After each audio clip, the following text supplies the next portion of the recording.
When I first arrived in Tashkent in last September, I carried three things with me: a suitcase of belongings, the weight of rejected university applications, and loneliness so heavy I could feel it pushing me down. In the elevator of American University of Technology, a staff member once turned to me and asked, "You study here? I haven't seen you before." Despite being weeks into the semester, I had become invisible, a ghost drifting between classrooms and an empty apartment, speaking to no one, known by no one. Depression does not come up loudly, it comes quietly. It makes you feel alone and slowly makes you believe that being unseen is just who you are. But sometimes, help comes from the places you least expect.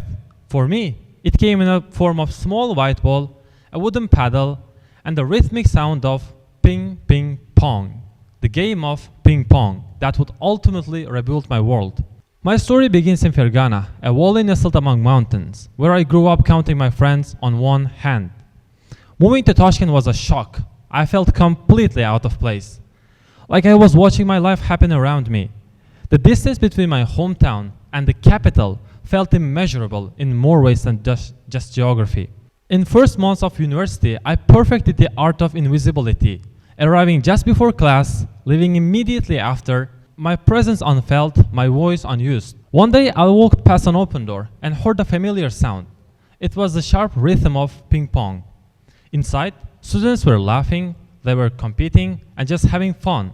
It was university's table tennis room. When I first held that paddle, something clicked. It wasn't just a ball against paddle, it was something deeper, a recognition. Here was something I could do without needing to speak perfectly or without needing to explain my story or where I came from. Within weeks, I was playing daily. The repetition became meditation. Serve, return, anticipate, adapt. My body learned the language my mouth struggled to form. And then came tournaments. I wasn't just playing, I was competing. I was growing and I was connecting with people. Across the table tennis stood CEOs, software engineers, professionals in my field that I would have never met in corporate settings or classrooms. The same people I played ping pong with started inviting me to events and gatherings, and I found myself saying yes instead of hiding away. I think that was the point that everything started to really begin. And so here's what I've learned.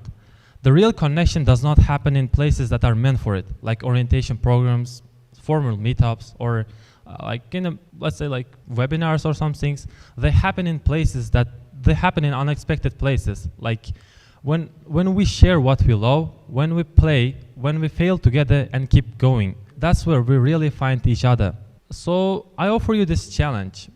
Find your table tennis. It might not be a sport. It may be painting, it may be cooking, it may be gardening, it may be even swimming. Find something that makes you forget to check your phone, and something that you can do alongside others, and something that you don't need the perfect words to understand each other. And be present, and show up. Not once, not twice, but repeatedly. Let yourself be seen in your effort. Moving from Fergana to Tashkent, my hometown, to capital was I think one of the biggest changing points of my life. 9 months ago, I was just a stranger in an elevator, unnoticed and alone. But today, here, I stand with community, with purpose, and friends I can count not on one hand, but many. All of this happened because not because I turned into an extrovert overnight or I perfected this art of small talk, but because I picked up the courage, I found the courage to pick up the paddle and let it speak for me until I found my own voice. And with that voice now, I'm telling you, your paddle is waiting, the game is about to begin. Thank you.